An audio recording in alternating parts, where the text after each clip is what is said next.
시댁 식구들을 집에 들인 남편. 시어머니는 며느리 노릇을 강요했다. 나는 미소와 함께 시댁 식구들 모두가 경악할 만한 선물을 준비했다. 오피스텔 로비의 타일 바닥 위로 캐리어 바퀴가 굴러가는 소리가 유난히 건조하고 피곤하게 들렸다. 꼭 지금 내 심정 같았다. 한 달이 넘는 시간 동안 서울에서 진행된 수출입 프로젝트에 매달려 까다로운 거래처들을 상대하고 잦은 야간 비행에 시달린 끝에 내가 유일하게 갈망하는 것은 내 집의 푹신한 침대에 몸을 던지는 것뿐이었다. 내 이름은 박서연, 32살이다. 내 나이 또래 친구들은 보통 육아에 한창이지만 나는 여전히 부산에 있는 대기업에서 과장으로서의 입지를 다지기 위해 고군분투하고 있다. 남편의 이름은 강지훈. 착하지만 때로는 우유부단할 정도로 순한 사람이다. 나는 그 성격이 치열한 업무로 지친 나에게 평화를 준다고 생각했었다. 엘리베이터에 올라 거울에 비친 내 모습을 보았다. 잠을 설쳐 꼬만 얼굴에 다크서클이 짙었지만 눈빛만은 기대감으로 반짝였다. 나는 지훈에게 비행기 도착 시간을 미리 알리지 않았다. 로맨틱한 깜짝 이벤트를 해주고 싶었기 때문이다. 저녁 6시에 맞춰 집으로 배달될 장미 꽃다발과 레드와인도 이미 주문해 두었다. 남편과 함께 저녁을 만들고 일의 고단함을 모두 잊어버릴 생각에 나는 조용히 미소를 지었다. 하지만 1502호 아파트 문 앞에 서자마자 문틈으로 이상한 냄새가 코를 찔렀다. 내가 늘 사용하던 라벤더향 디퓨저 냄새가 아니었다. 기름에 무언가를 튀기는 느끼한 냄새와 된장찌개의 구수한 냄새가 뒤섞여 있었다. 나는 잠시 멈칫했다. 이웃집에서 요리를 너무 과하게 하나 싶었다. 열쇠를 꽂아 돌리자 익숙한 소리와 함께 문이 열렸고 문지방에 들어서는 순간 나는 그 자리에서 얼어붙고 말았다. 미니멀하고 고급스러웠던 나의 거실은 이제 난장판이나 다름없었다. 이탈리아에서 수입한 소파 위에는 시아버지가 속옷 차림으로 누워 발을 티 테이블에 올린 채 이를 쑤시며 엄청난 볼륨으로 TV를 보고 계셨다. 바닥에는 과자 부스러기와 사탕 껍질이 사방에 널려 있었다. 지훈의 막내 여동생인 나래는 소파에 누워 휴대폰을 보고 있었는데 그 발은 내가 보물처럼 아끼는 쿠션 더미 위에 아무렇게나 올려져 있었다. 시어머니가 부엌에서 걸어 나오셨다. 손에는 기름 묻은 국자를 들고 계셨는데 나를 보고는 잠시 놀라셨지만 이내 아무렇지 않은, 심지어는 당당한 표정을 지으셨다. 서연이 왔냐? 일은 며칠 더 걸린다더니 내가 인사하거나 반응할 틈도 없이 내 침실에서 지훈의 남동생인 기태 부부가 지저분한 차림으로 나왔다. 기태는 태연하게 배를 긁으며 나를 훑어보더니 말했다. 형수님, 일찍 오셨네요. 한창 재밌었는데 형수님 오셔서 잠자리가 부족하겠네. 나는 가슴이 답답해지고 온몸에 피가 차갑게 식었다가 다시 부글부글 끓어오르는 것을 느꼈다. 이 집은 나와 우리 부모님이 현금으로 90%를 지불하며 악착같이 모아 마련한 곳이다. 내가 타일 하나, 커튼 하나까지 직접 고른 공간이었다. 그런데 지금은 낯선 6명의 사람들이 점거한 싸구려 하숙집처럼 보였다. 지훈이 욕실에서 나왔다. 손에는 아직 수건을 들고 있었다. 문 앞에서 얼어붙은 나를 보고는 그가 환하게 웃으며 달려와 어깨를 감싸려 했지만 나는 피했다. 서연아, 갑자기 와서 놀랐잖아. 오늘 밤에 전화해서 좋은 소식 알려주려고 했는데 우리 식구들 전부 너랑 나 보러 올라왔어. 기쁘지? 기쁘다고. 나는 지훈의 미소를 보았다.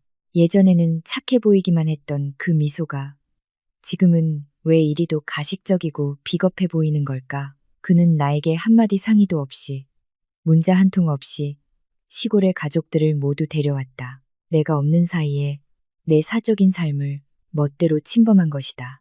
나는 심호흡을 하며 분노로 떨리는 목소리를 애써 진정시켰다. 나는 소리를 지르거나 약자처럼 우는 그런 여자가 아니었다. 비즈니스 세계에서의 경험은 상대방이 갑작스러운 행동으로 우위를 점하려 할 때 가장 냉정한 사람이 이긴다는 것을 가르쳐 주었다. 나는 조용히 하이힐을 벗어 신발장에 정리했다. 그곳은 이제 시댁 식구들의 낡은 슬리퍼와 운동화로 가득 차 있었다. 안으로 들어서자마자 나는 시아버지가 앉아 계신 곳으로 곧장 걸어가 예의는 갖추되 거리를 두며 고개를 숙였다. 아버님, 어머님 오셨어요. 안녕하세요. 시아버지는 TV 화면에서 눈을 떼지 않은 채 무심하게 하고 대답하셨다. 시어머니는 입을 삐죽이며 말했다. 온 지 일주일도 넘었다. 지훈이가 네가 한 달 내내 출장이라 집이 텅 비어 아까우니 우리라도 올라와서 집 좀 덮여주라고 하더구나. 너는 무슨 일을 그렇게 오래 하니? 남편 혼자 집에서 배달 음식이나 시켜 먹게 하고 지훈. 나는 지훈을 돌아보았다. 그는 머리를 긁적이며 어색하게 웃었다. 엄마도 참 서연이가 돈 벌려고 일하는 건데.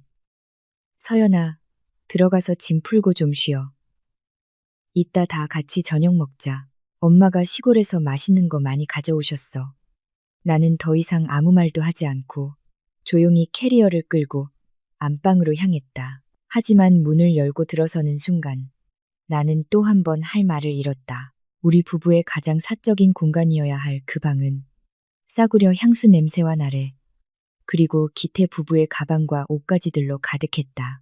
우리의 신혼침대는 구겨져 있었고 화장대 위에는 내 값비싼 화장품들이 뚜껑이 열린 채 아무렇게나 뒹굴고 있었다. 사람 사이의 최소한의 존중은 이 집에서 완전히 사라져 있었다.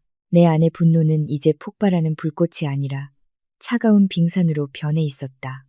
나는 내가 무엇을 해야 할지 알았다. 만약 그들이 지훈의 우유부단함을 근거로 이곳을 공동의 집으로 여긴다면 나는 진정한 소유권이 얼마나 무거운 것인지를 보여줄 생각이었다. 나는 밖으로 나와 내 공간을 태연하게 점유하고 있는 얼굴들을 마주했다. 지훈은 여전히 나의 동의를 기대하는 눈빛으로 나를 보고 있었다. 나는 그를 보며 미소를 지었다. 나중에야 그가 깨달았겠지만 그것은 무자비한 전쟁의 시작을 알리는 총성이었다. 좋아요. 다들 여기 계시니 함께 지내면 더 즐겁겠네요. 그런데 지훈 씨, 이건 정말 깜짝 선물인데요. 내일은 제가 당신과 모두에게 훨씬 더 큰 선물을 드릴게요. 시어머니는 그 말을 듣고 고개를 치켜들었다. 선물은 무슨? 며느리 노릇이나 제대로 해. 아침 일찍 일어나서 시부모님 식사나 잘 차려드리는 게 도리지. 나는 대꾸하지 않고 조용히 휴대폰을 꺼내 부동산 전문 변호사인 친구에게 문자를 보냈다. 이 싸움은 말로만 하는 싸움이 아닐 것이다. 그날 오후 내내 나는 서재에 틀어박혀 있었다. 혼란스러운 상황을 보자마자 재빨리 문을 잠근 유일한 공간이었다.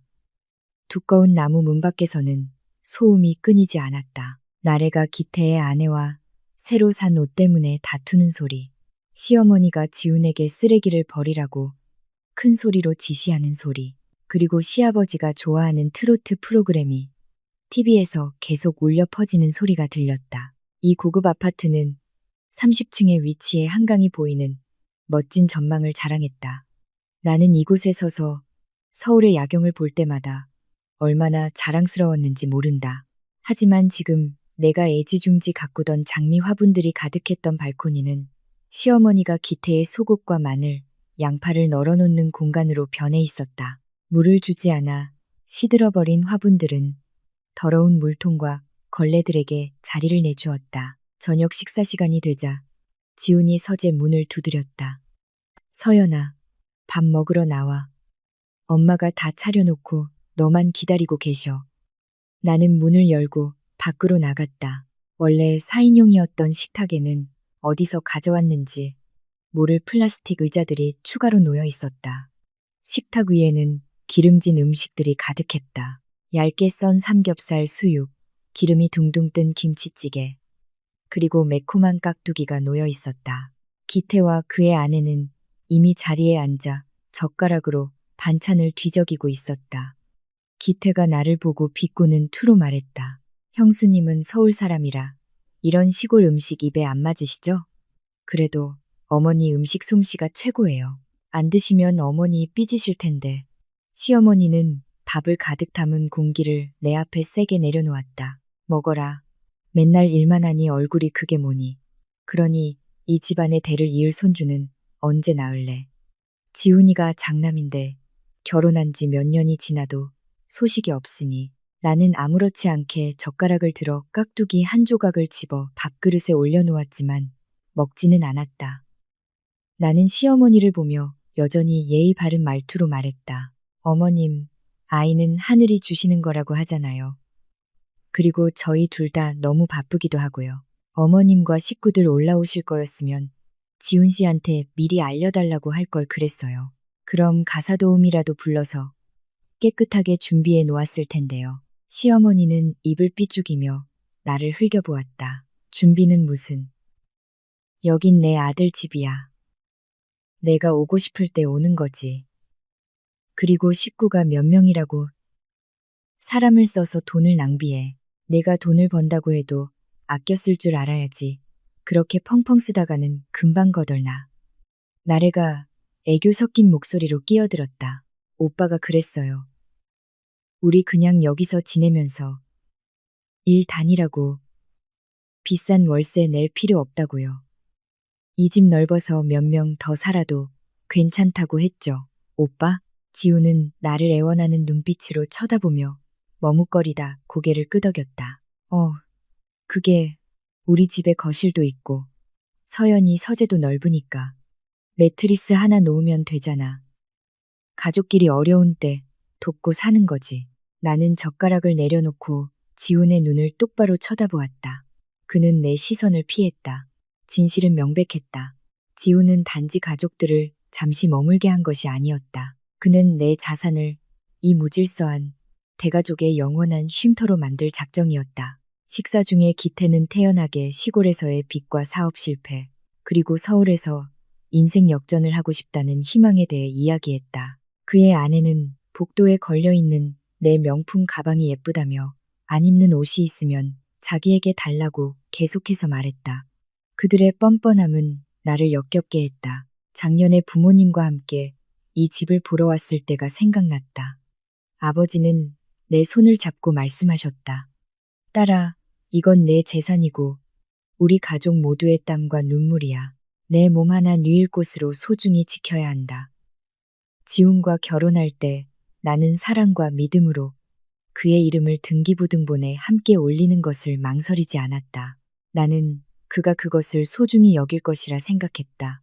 하지만 그는 내 관용을 이용해 그의 가족들의 이기심을 채워주고 있었다. 식사 후 나는 기태가 아무렇지 않게 냉장고를 열어 내가 친정 부모님을 위해 사둔 고급 약과를 꺼내 먹는 것을 보았다. 그는 과자를 먹으며 포장지를 쓰레기통에 던졌다. 한마디 묻지도 않고 말이다. 나는 부엌문 앞에서 모든 것을 지켜보았지만 아무 말도 하지 않았다. 분노는 이제 구체적인 행동 계획으로 바뀌어 있었다. 그날 밤 침대에 누워 있을 때 지훈이 슬그머니 다가와 나를 만지려고 했다. 나는 그의 손을 밀어내며 차갑게 말했다. 피곤해. 내일 처리할 일이 많아서 일찍 자야겠어. 서연아, 왜 그래? 식구들 와서 좋은데. 왜 그렇게 차갑게 굴어?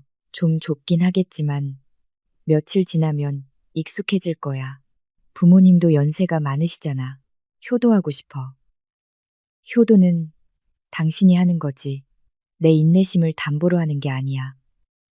지우는 한숨을 쉬며 벽 쪽으로 돌아 누웠다. 그는 이해하지 못하거나 혹은 이해하고 싶지 않은 듯했다. 내 인내심은 이미 바닥났다는 것을. 그날 밤 나는 뜬 눈으로 밤을 새웠다. 컴퓨터를 켜고 집을 처음 구매했을 때부터의 모든 은행 거래 내역을 검토했다. 숫자는 거짓말을 하지 않았다. 그것은 내 것을 되찾기 위한 가장 날카로운 무기가 될 것이다. 나는 또한 시어머니의 모욕적인 말과 기태의 막무가내식 행동이 담긴 대화들을 몰래 녹음했다. 수집된 모든 증거는 나를 이 진흙탕에서 벗어나게 해줄 계단이었다. 내일 아침 첫 햇살이 창문을 비출 때 시댁 식구들의 1502호에서의 삶은 더 이상 행복한 가족 상봉의 꿈이 아닐 것이다. 나는 내 친절에도 한계가 있으며 내 주권은 침해할 수 없다는 것을 그들에게 똑똑히 알려줄 것이다. 다음 날 이른 아침. 집은 새벽 5시부터 시끄러웠다. 부엌을 오가는 시어머니의 발소리, 그릇이 덜그럭거리는 소리, 그리고 나래에게 시장에 가라고 소리치는 목소리가 들렸다. 나는 잠을 설쳐 머리가 무거웠지만 정신은 놀라울 정도로 맑았다. 방에서 나오니 지훈이 식탁에 앉아 급하게 컵라면을 먹고 있었다. 그는 나를 보며 어젯밤에 미안한 기색을 띄었지만 이내 신이 난 표정으로 바뀌었다. 서연아, 일어났어? 어머니가 이따가 온 가족 먹을 김치찌개 끓이신대. 출근 준비하는 거야? 나는 고개를 끄덕이고 부엌으로 들어가 설탕 없는 블랙커피 한 잔을 따랐다. 시어머니는 나를 보더니 하던 일을 멈추고 퉁명스럽게 말했다. 예, 네가 과장이라니 아는 사람도 많겠구나. 우리 기태가 일자리를 찾고 있는데 내 회사에 자리 하나 없니? 경비든 배달이든 상관없으니 월급만 꼬박꼬박 나오면 된다. 거실에서 기태의 목소리가 들려왔다. 형수님, 저는 그런 막일은 안 해요. 최소한 팀장이나 관리직은 돼야 폼이 나죠. 나는 쓰디 쓴 커피를 한 모금 마시고 태연하게 대답했다. 어머님, 저희 회사는 채용 기준이 까다로워서요. 학력과 경력이 필요해요. 기태 씨도 정식 절차에 따라 이력서를 내면 합격하면 인사팀에서 연락이 갈 거예요. 시어머니의 얼굴이 즉시 굳어졌다. 말이라고 하는 거니 형수가 돼서 시동생 하나 못 챙겨주면 그게 가족이야. 내가 그 회사 사장이라도 되니 절차는 무슨 절차? 나는 논쟁하지 않고 지훈을 보며 미소 지었다. 봤죠? 다들 올라오신 지 얼마 안 됐는데 벌써부터 계획이 많으시네요. 정말 세심하네요, 지훈 씨. 지훈은 내가 진심으로 칭찬하는 줄 알고 희죽 웃었다. 내가 말했잖아. 가족들이 여기 있으니 서로 의지가 된다고. 이번 주말에 다 같이 쇼핑 가서 물건 좀 더 사려고. 내 서재를 기태 부부 침실로 만들면 어떨까 해. 너는 컴퓨터 거실로 옮겨서 일하면 되잖아. 지훈의 말은 내 얼굴에 찬물을 끼얹는 것 같았다. 그는 내 유일한 안식처였던 업무 공간마저 게으른 남동생을 위해 태연하게 빼앗으려 했다. 나는 커피잔을 탁 소리나게 내려놓았다. 부엌 전체가 순간 조용해졌다. 지훈 씨, 정말 내가 그 제안에 동의할 거라고 생각해요? 동의 못할 게 뭐 있어. 부부는 서로를 위해 희생할 줄 알아야지. 나도 가족을 위해서 이러는 거야. 나는 깊은 숨을 들이쉬었다. 목소리는 이상할 정도로 차분했다. 좋아요. 당신이 가족을 그렇게 소중히 여긴다면 나도 당신을 실망시키지 않을게요. 마음의 준비를 하세요. 제 선물이 곧 도착할 테니까요. 정확히 오전 8시. 초인종이 울렸다. 지훈이 신나게 뛰어나가 문을 열었다. 서연이가 보낸 꽃이나 선물 배달 왔나 보네. 하지만 문이 열리자 그곳에 서 있는 사람은 꽃 배달원이 아니었다. 정장을 깔끔하게 차려입고 서류 가방을 든 중년 남성이었다. 그의 얼굴에서는 진지함과 전문성이 묻어났다. 그와 함께 젊은 보조원 한 명이 두꺼운 서류 뭉치를 들고 있었다. 지훈은 어리둥절했다. 실례지만 누구를 찾으시나요? 안녕하십니까? 저는 김진우 변호사입니다. 박서연 씨의 의뢰를 받아 이 아파트의 소유권과 관련된 법적 문제를 해결하기 위해 왔습니다. 시부모님부터 기태 부부, 나래까지 온 가족이 문 앞으로 몰려들었다. 그들의 얼굴에는 호기심이 가득했지만 그 속에는 막연한 불안감도 섞여 있었다. 나는 변호사 옆으로 걸어가 가족들을 한번 훑어보고는 한 글자 한 글자 또박또박 말했다. 모두 거실에 앉아주세요. 오늘 우리는 이 집에 대해 가장 솔직하고 투명하게 이야기할 겁니다. 이게 바로 제가 지훈 씨에게 약속했던 선물이에요. 지훈이 더듬거리며 말했다. 서연아, 너 지금 뭐 하는 거야? 집안일을 왜 변호사까지 끌어들여? 미쳤어? 나는 그를 쳐다보지도 않고 김 변호사에게 시작하라는 신호를 보냈다. 변호사는 서류 뭉치를 열어 빨간 도장이 찍힌 서류들을 꺼내들고 낭낭한 목소리로 읽기 시작했다. 의뢰인 박서연 씨의 요청에 따라 저희는 N 아파트 1502호의 매매 및 대금 지급에 관한 모든 기록을 검토했습니다. 구체적인 내용은 다음과 같습니다. 매입 당시의 아파트의 총 가치는 15억 원이었으며 이 중 박서연 씨의 부모님이 현금으로 지불한 금액이 9억 원입니다. 박서연 씨는 개인 계좌에서 4억 5천만 원을 추가로 지불했습니다. 나머지 1억 5천만 원은 은행 대출이었으며 박서연 씨가 지난 5년간 매달 직접 상환해 왔습니다. 거실은 쥐 죽은 듯 조용했다. 시어머니는 입을 떡 벌린 채 지훈과 나를 번갈아 쳐다보았다. 변호사가 계속해서 말했다. 강지훈 씨의 경우 기록상으로는 초기 인테리어 비용으로 8천만 원을 기여한 것으로 되어 있습니다. 하지만 은행 계좌 내역을 확인한 결과 최근 2년간 강지훈 씨는 부부 공동 계좌에서 불분명한 목적으로 거액을 인출했으며 이는 초기 기여액을 훨씬 초과하는 금액입니다. 지훈의 얼굴이 잿빛으로 변하고 입술이 떨렸다. 기태는 옆에 서서 놀라움에서 두려움으로 표정이 계속 바뀌었다. 김 변호사는 시댁 식구들을 똑바로 쳐다보았다. 따라서 실질적인 자금 흐름상 이 아파트는 90% 이상 박서연 씨의 소유입니다. 강지훈 씨의 이름이 등기부 등본에 올라 있는 것은 혼인 관계에 근거한 것이지만 이것이 대다수 지분을 소유한 소유자의 동의 없이 타인을 거주하게 할 권리가 있다는 것을 의미하지는 않습니다. 시어머니가 그제야 정신을 차린 듯 소리쳤다. 말도 안 돼. 변호사는 무슨, 이 집은 내 아들 집이야. 등기부 등본에 이름이 떡하니 있는데 이 종이 쪼가리들로 우리를 속이려는 거냐. 이 나쁜 며느리 같으니라고. 시댁 식구를 길거리로 내쫓으려고 해? 나는 조금도 흔들리지 않고 시어머니를 쳐다보았다. 누구도 속이지 않았어요. 모든 숫자는 은행 기록으로 증명됩니다. 지훈 씨 체면을 생각해서 너무 오랫동안 침묵했어요. 하지만 그 침묵이 오히려 모두에게 제가 이 집에서 얹혀 사는 사람인 것처럼 착각하게 만들었네요. 기태가 달려들어 변호사의 손에 있는 서류를 빼앗으려 했지만 보조원이 막아섰다. 그는 소리쳤다. 협박하지 마. 우리 형 이름이 등기부 등본에 있으니 형한테 권리가 있어. 당신이 누굴 내쫓을 권리는 없다고. 나는 차가운 미소를 지었다. 기태 씨, 법을 잘 모르시네요.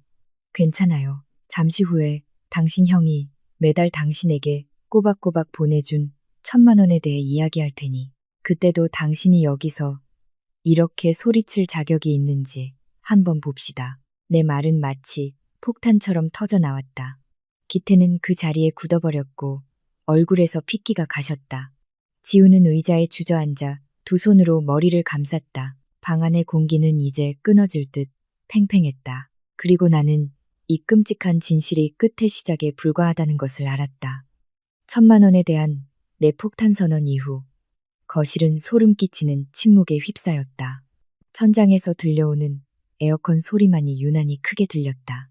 기태는 그 자리에 얼어붙은 채 나를 보았다가 지훈을 보았다가 마치 숨을 구멍이라도 찾는 듯 바닥을 내려다보았다. 항상 대화의 중심에 서길 좋아했던 시어머니조차 무언가 잘못되었다는 것을 직감했다. 그녀는 의심스러운 눈초리로 막내 아들을 쳐다보더니 내게 쏘아붙였다.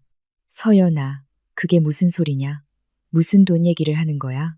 지훈이가 동생한테 용돈 좀 준 걸 가지고 변호사까지 불러서 이렇게 난리를 쳐야겠니? 형제끼리 돕고 사는 건 당연한 거 아니야. 너 정말 속이 좁구나. 나는 시어머니를 쳐다보지도 않고 여유롭게 테이블로 걸어가 물 한 잔을 마셨다. 그리고 지훈과 기태를 섬뜩하게 만드는 미소를 지으며 말했다. 어머님 말씀이 맞아요. 형제끼리 돕는 건 당연하죠. 하지만 어머님은 지훈 씨가 왜 지난 2년 동안 매달 정확히 1,000만 원씩 기태 씨 계좌로 보내야만 했는지 아세요? 그리고 아무 일도 하지 않는 기태 씨가 어떻게 시골에서 편하게 살다가 이제는 처자식까지 데리고 와서 여기서 아예 살겠다고 하는지 궁금하지 않으세요? 지훈이 고개를 들었다. 눈은 충혈되어 있었고 목소리는 쉬어 있었다. 서연아, 제발. 그 얘기는 우리끼리만 하자. 부모님이나 다른 사람 앞에서 얘기하지 마. 나는 물컵을 테이블에 쾅 소리가 나게 내려놓았다. 다른 사람이요? 내 변호사가 다른 사람이라고요? 그럼 당신 침실을 멋대로 차지하고 냉장고를 거덜내고 당신 아내를 바로 이 집에서 모욕하는 사람들은 가족인가요? 지훈 씨, 내 인내심은 당신과 당신 가족에 의해 이미 산산조각 났어요. 기태가 거짓된 침착함을 되찾으며 소리쳤다. 사람 피를 말리네.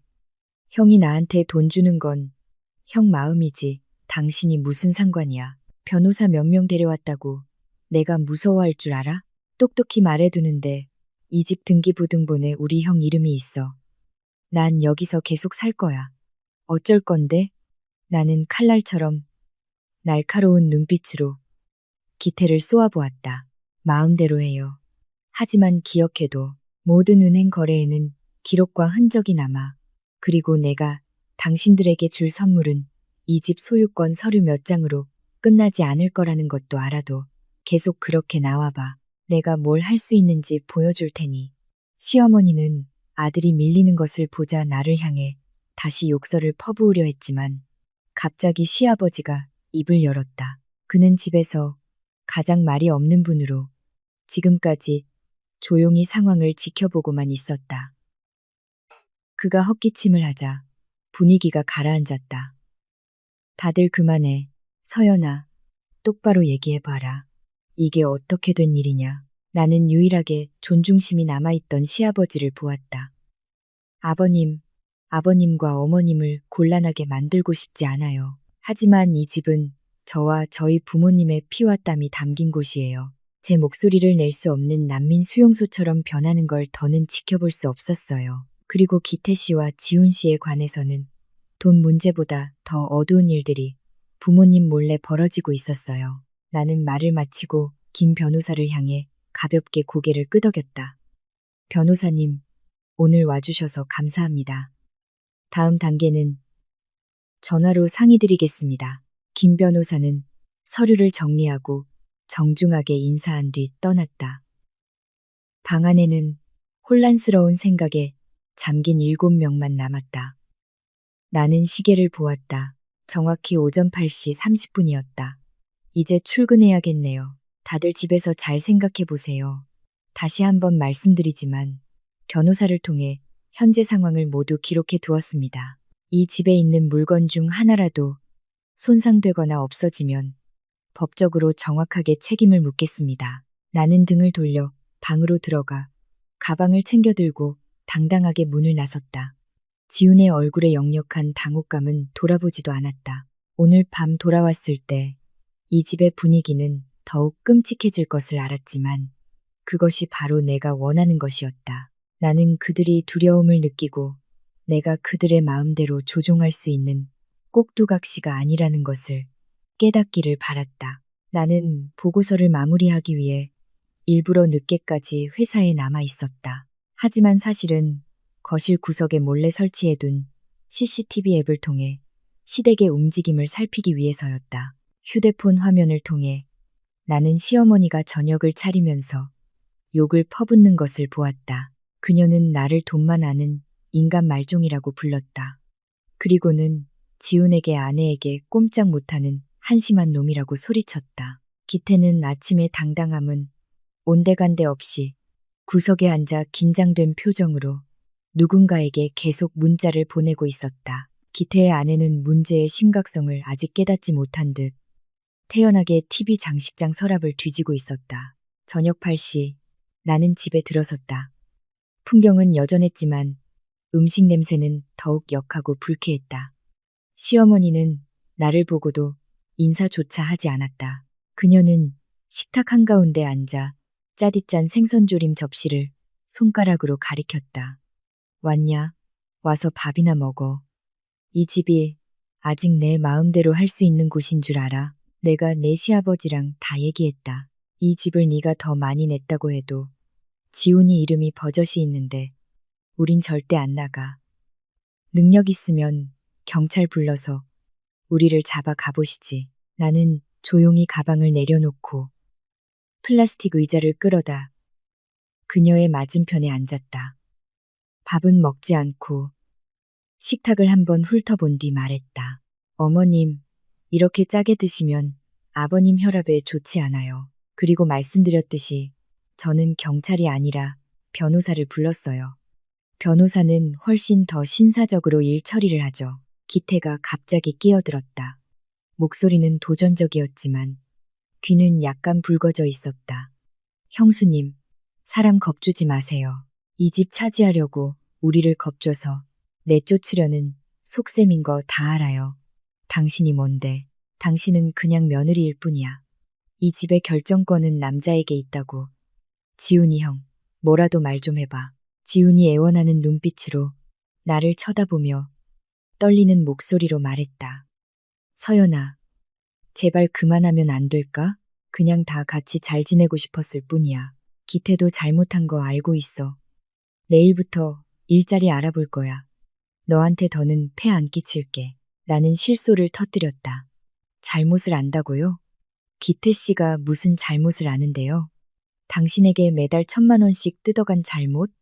아니면 몇 년 동안 빌부터 산 잘못? 시어머니가 식탁을 콱 내리쳤다. 무슨 소리야? 누가 누굴 뜯어먹어? 사람 피를 말리지 마. 내 아들 명예를 훼손하지 말라고. 우리 기태는 어릴 때부터 착했어. 절대 그런 짓 할 애가 아니야. 나는 기태를 쳐다보았다. 그는 턱근육이 튀어나올 정도로 이를 악물고 있었다. 그는 태연하게 일어나 냉장고로 걸어가 내가 마시려고 사둔 수입 생수를 벌컥벌컥 마신 뒤 빈병을 바닥에 던졌다. 말하고 싶은 대로 말해봐. 증거 있어. 말로만 떠들지 말라고. 이 집은 우리 형 집이야. 난 여기서 살 거야. 당신이 뭘 할 수 있는지 한번 보자고. 지금까지 조용히 있던 막내 시누이 나래가 비꼬는 투로 말했다. 새언니, 과장님이라면서 너무 쪼잔한 거 아니에요? 약과 몇 개, 물 몇 병 가지고 그렇게 생색을 내요. 집에 오면서 시부모님 선물 하나 안 사오고 오히려 외부 사람 데려와서 시댁 식구 내쫓으려고 하잖아요. 그렇게 살면 나중에 누가 새언니를 존경하겠어요. 나는 나래와 기태 부부를 보았다. 그들의 뻔뻔함은 극에 달해 있었다. 그들은 내 노력의 결실을 누리는 것을 당연하게 여겼고 나의 모든 저항을 죄악으로 취급했다. 좋아요. 다들 이렇게 화목하게 저녁 식사를 하고 싶으시다면 마음대로 하세요. 저도 피곤해서 더는 싸울 힘도 없네요. 하지만 미리 경고하는데 내일부터 이 아파트의 전기, 수도, 인터넷을 모두 끊을 거예요. 제가 서비스 계약자이니 일시 중단할 권리가 있어요. 어둠 속에서 화목한 시간을 마음껏 즐기세요. 말을 마친 나는 자리에서 일어나 곧장 방으로 향했다. 등 뒤로 시어머니의 고함 소리와 그릇이 바닥에 던져져 깨지는 소리가 들렸지만 나는 신경 쓰지 않았다. 서재 문을 굳게 잠그고 컴퓨터를 켰다. 나는 그 1,000만 원 뒤에 숨겨진 진짜 이유를 밝혀내야만 했다. 단순히 형제간의 도움이 아니라고 확신했다. 기태는 게으르지만 지훈에게서 뭔가 아주 큰 약점을 잡지 않고서는 2년 동안 그를 조종할 만큼 영리하지는 않았다.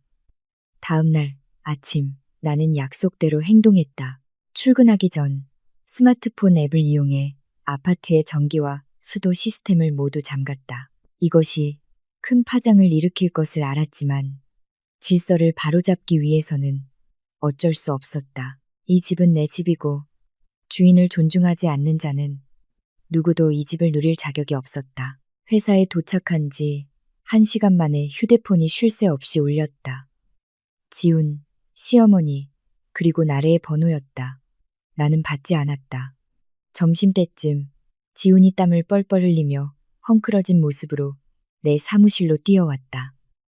서연아, 너 정말 너무하는 거 아니야? 어머니가 아버지 죽 끓여드리다가 전기랑 물이 다 끊겼어. 온 식구가 지금 어쩔 줄 몰라 하고 아버지는 혈압까지 오르셨다고. 너 우리 식구 다 죽일 셈이야. 나는 태연하게 글을 올려다보며 키보드를 계속 쳤다. 어젯밤에 경고했잖아요. 다들 이 집을 공동의 집으로 여긴다면 공동의 책임도 져야죠. 이번 달공과금이 미납돼서 절약 차원에서 끊었어요. 돈이 있으면 당신이 직접 새 서비스를 신청하면 되잖아요. 등기부등본에 당신 이름도 있잖아요. 안 그래요? 지우는 말문이 막혔다. 그는 서비스를 다시 신청하려면 기존 계약자의 동의가 필요하거나 복잡한 절차를 거쳐야 한다는 것을 잘 알고 있었다. 그리고 그에게는 그럴 시간도 지식도 없었다. 너도 알잖아. 나 돈 없는 거. 월급은 매달 너한테 다 줬는데 무슨 돈이 있어. 아, 당신 월급을 나한테 줬다는 건 기억하나 보네요. 그럼 기태 씨한테 매달 보낸 1,000만 원은 하늘에서 떨어졌나요? 지훈 씨, 나를 바보로 생각하지 마요. 그 돈은 어디서 났어요? 지훈의 얼굴이 창백해졌다. 그는 주위를 둘러보며 누가 듣고 있는지 살피더니 목소리를 낮췄다. 내가 부업을 좀 했어. 그만 좀 파헤쳐. 지금 당장 전기랑 수도 다시 연결해줘. 아버지가 정말 편찮으시단 말이야. 나는 자리에서 일어나 서류를 가방에 챙겼다. 좋아요. 다시 연결해 줄게요. 단, 조건이 하나 있어요.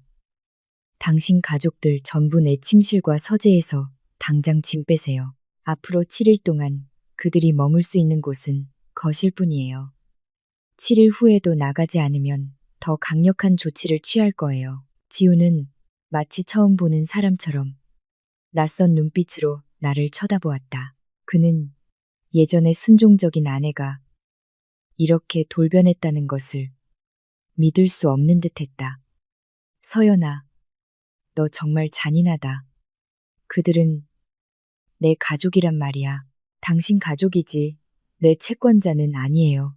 선택해요. 거실로 나가든가 아니면 오늘 밤에도 다 같이 촛불 켜고 씻지도 말고 지내든가.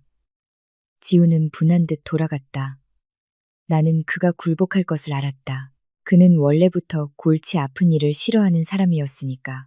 그날 오후 집에 돌아왔을 때 전기와 수도는 다시 연결되어 있었다. 집은 이상할 정도로 조용했다. 나래와 기태 부부의 짐은 거실 한가운데 어지럽게 쌓여 있었다.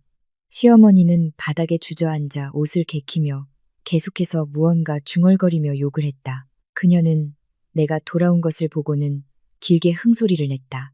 이 악독한 며느리 같으니라고. 하늘이 무섭지도 않냐. 시부모를 거실 바닥에서 자게 하다니. 이게 사람이 할 짓이야. 나는 대꾸하지 않고 곧장 내 침실로 들어갔다. 그들이 사용했던 침대 시트를 전부 벗겨내 세탁기에 넣고 가장 강력한 세제 모드로 돌렸다. 화장대와 수납장을 의료용 알코올로 깨끗이 닦았다. 내 사적인 공간에서 그들의 흔적을 완전히 지워버려야 했다. 정리를 하던 중 거실에서 다투는 소리가 들렸다. 기태가 소리치고 있었다. 형은 바보야. 저 여자는 형을 개만도 못하게 취급하잖아. 형 돈다. 저 여자한테 갖다 바치니까 지금 우리 가족이 이 꼴을 당하는 거 아니야? 형이 못하면 내가 하겠어. 나는 문 뒤에 서서 한마디 한마디를 귀 기울여 들었다. 기태는 평정심을 잃고 있었다. 그는 돈이 필요했고 나의 존재가 그의 매달 수입원을 막고 있었다. 나는 휴대폰을 꺼내 오후에 받았던 낯선 번호의 문자를 다시 확인했다. 매월 5일 1,000만 원 지출 내역을 확인해 보세요. 결제 내용은 신용카드 대금 상환. 당신 남편 협박당하고 있습니다. 심장이 빠르게 뛰었다. 이 익명의 제보자는 누구일까? 그리고 어떻게 우리 집안 사정을 이렇게 잘 알고 있을까? 나는 창밖을 내다보았다. 도시는 이미 불빛으로 가득했다. 이 싸움은 내가 생각했던 것보다 훨씬 더 복잡해지고 있었다. 단순히 집을 되찾는 문제가 아니었다. 지훈이 오랫동안 숨겨온 끔찍한 진실을 파헤치는 일이기도 했다. 그날 밤 나는 침실 문을 굳게 잠갔다. 지훈이 몇 번 문을 두드렸지만 열어주지 않았다. 진실을 밝혀내기 전까지는 그 우유부단한 얼굴을 단 1분도 더 보고 싶지 않았다. 나는 서재 책상에 앉아 컴퓨터를 켜고 거의 확인하지 않았던 부부, 공동 명의의 은행 계좌에 접속했다. 지훈을 믿었기 때문이었다. 2년 전 거래 내역부터 거슬러 올라갔다. 낯선 문자의 내용대로 매월 5일이나 6일이 되면 1,000만 원이 이체된 기록이 있었다. 이체 내용은 공과금 납부, 친구에게 갚는 돈 등 모호하거나 아예 아무것도 적혀 있지 않은 경우도 있었다. 나는 수출입 과장으로서의 데이터 분석 능력을 발휘해 통계표를 만들었다. 지난 2년간 기태에게 이체된 총액은 2억 4천만 원에 달했다.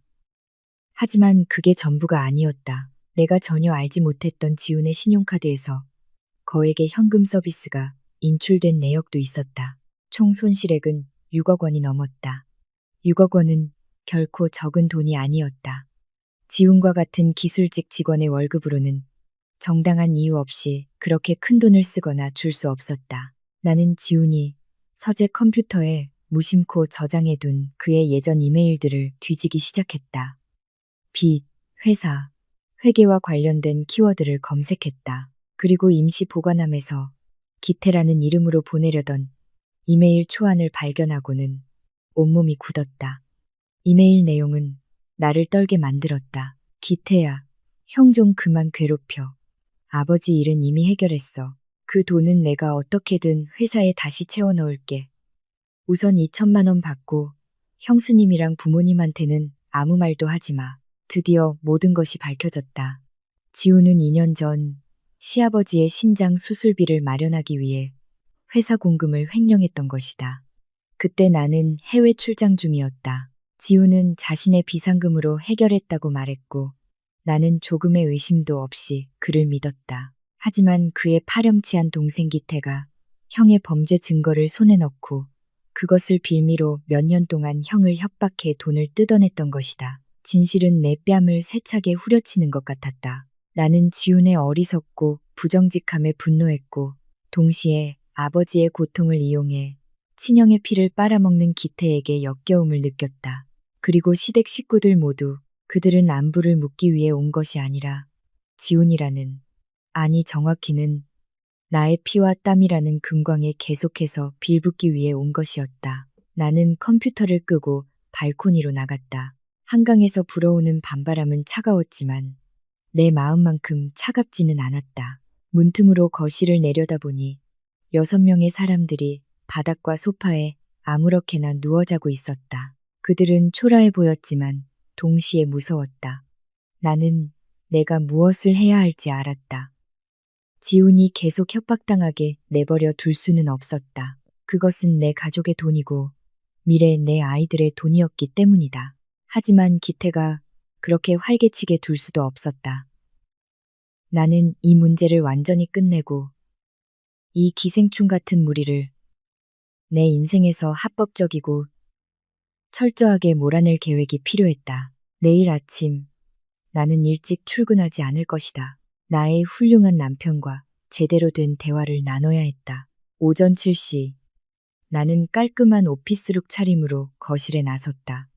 시댁 식구들은 여전히 잠에 취해 있었다. 시어머니는 나를 보고 입안에서 무언가 중얼거리더니 곧장 화장실로 들어갔다. 기태는 여전히 소파에 길게 누워 배를 긁으며 나를 총알이라도 쏠 듯한 눈빛으로 쳐다봤다. 나는 아무 말 없이 차를 한 주전자 우연의 식탁에 앉았다. 정확히 7시 30분 초인종이 다시 울렸다. 이번에는 김 변호사 혼자가 아니었다. 그는 키가 크고 전문적으로 보이는 두 남자와 함께였다. 욕실에서 나오던 지우는 이 광경을 보고는 허둥지둥했다. 서연아, 또 무슨 짓이야? 내가 해결한다고 했잖아. 나는 그를 쳐다보며 얼음장처럼 차가운 목소리로 말했다. 당신이 뭘 해결했는데요? 동생한테 매달 협박당하면서 돈 주는 거? 아니면 당신 가족들이 우리 집을 쓰레기장으로 만드는 거? 지우는 말문이 막혔다. 얼굴이 하얗게 질렸다가 파랗게 그리고 보라색으로 변했다. 그는 기태 쪽을 쳐다보았다. 기태 역시 얼굴이 창백해져 있었다. 김 변호사가 앞으로 나서며 새로운 서류 뭉치를 테이블 위에 올려놓았다. 강지훈 씨와 가족분들께 오늘 저는 단지 부동산 소유권 문제로 온 것이 아닙니다. 박서연 씨께서 공동 계좌에서 발생한 불분명한 지출에 대한 공식적인 조사를 요청하셨음을 알려드립니다. 저희는 강지훈 씨가 동생 강기태 씨에게 불법적으로 자금을 이체한 것에 대한 모든 은행 명세서와 증거를 확보했습니다. 화장실에서 나온 시어머니가 소리쳤다. 당신들이 뭔데 조사를 해. 내 아들 돈을 누구한테 주든 그건 걔 마음이지. 서연아, 너 정말 이렇게까지 정 떨어지게 할 거니? 나는 일어나 그녀의 눈을 똑바로 쳐다보았다. 어머님, 그 돈은 지훈 씨 돈이 아니에요. 그가 회사에서 빌린 돈이고 일부는 이 가정을 위해 쓰여야 할 월급 통장에서 나온 돈이에요. 계속해서 기태 씨를 감싸시면 이 모든 증거를 경찰에 넘기겠어요. 그때는 기태 씨가 공갈죄로 감옥에 갈 뿐만 아니라 지훈 씨도 횡령죄로 직장을 잃게 될 거예요. 그 말에 방아는 순식간에 쥐 죽은 듯 조용해졌다. 시어머니는 온몸을 떨며 부정의 말을 듣고 싶다는 듯 지훈을 쳐다봤지만 지훈은 고개를 숙인 채 어깨를 떨고만 있었다. 기태는 상황이 불리해지자 슬그머니 문 쪽으로 빠져나가려 했지만 변호사와 함께 온 두 남자에게 막혔다. 기태 씨, 어딜 그렇게 급하게 가십니까? 우리가 서명해야 할 계약서가 아직 남았는데요. 나는 변호사에게서 서류 뭉치를 받아 기태 앞 테이블에 던졌다. 똑똑히 들어. 네가 불법 스포츠 도박으로 사채 빚을 진 거 알고 있어. 그리고 지훈 씨가 회사 돈을 빼돌리는 영상을 가지고 협박하는 것도 알고 이제 두 가지 선택지를 주지. 첫째, 이 합의서에 서명하고 마지막으로 돈을 받은 뒤 우리 인생에서 사라져. 그리고 협박에 사용한 모든 증거를 넘겨. 둘째, 내가 지금 당장 경찰에 신고하는 거야. 선택해.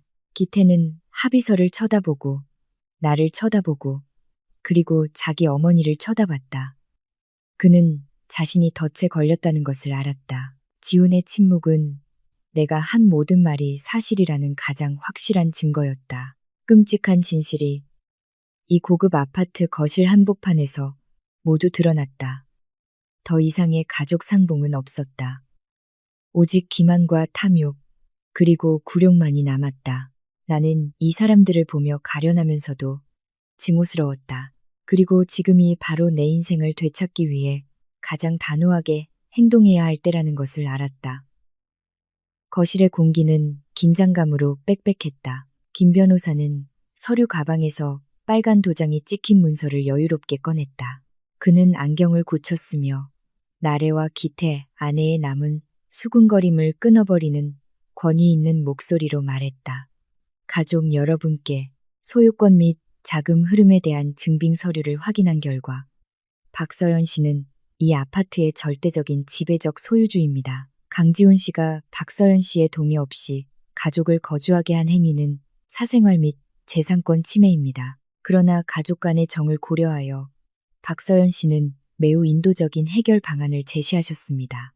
아까 경찰이라는 말에 충격을 받은 시어머니는 더 이상 소리칠 기력도 없이 어지럽게 널린 옷가지 더미 옆에 주저앉아 창백한 얼굴을 하고 있었다. 김 변호사는 계속해서 통지서를 읽었다. 첫째, 시부모님 두 분께는 건강과 연세를 고려하여 7일간의 휴식 및 짐을 정리하여 고향으로 돌아가실 시간을 드립니다. 모든 교통비와 여비는 박서연 씨가 부담합니다.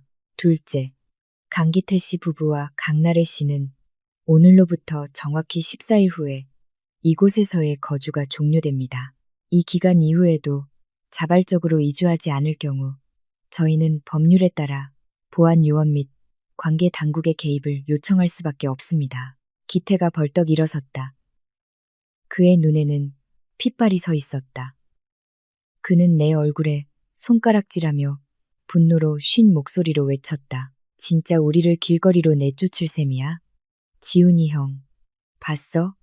형 와이프가 형 부모님, 형 동생들을 개 쫓아내듯 하는데도 그렇게 바보처럼 가만히 있을 거야? 지훈은 감히 고개를 들지 못했다. 그는 그저 두 손을 꽉 쥐고 앉아 있을 뿐 손마디가 하얗게 질려 있었다. 나는 기태에게 다가갔다. 거리는 한 걸음 정도였다. 나는 조금의 두려움도 없이 그의 눈을 똑바로 쳐다보았다. 기태 씨, 다시 한번 말하지만 이건 내가 이 가족에게 베푸는 마지막 관용이야.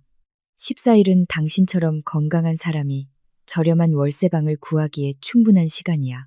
당신 형의 마지막 남은 명예를 지키고 싶고 당신 자신이 공갈 협박죄로 고소당하고 싶지 않다면 입 다물고 따르는 법을 배우는 게 좋을 거야.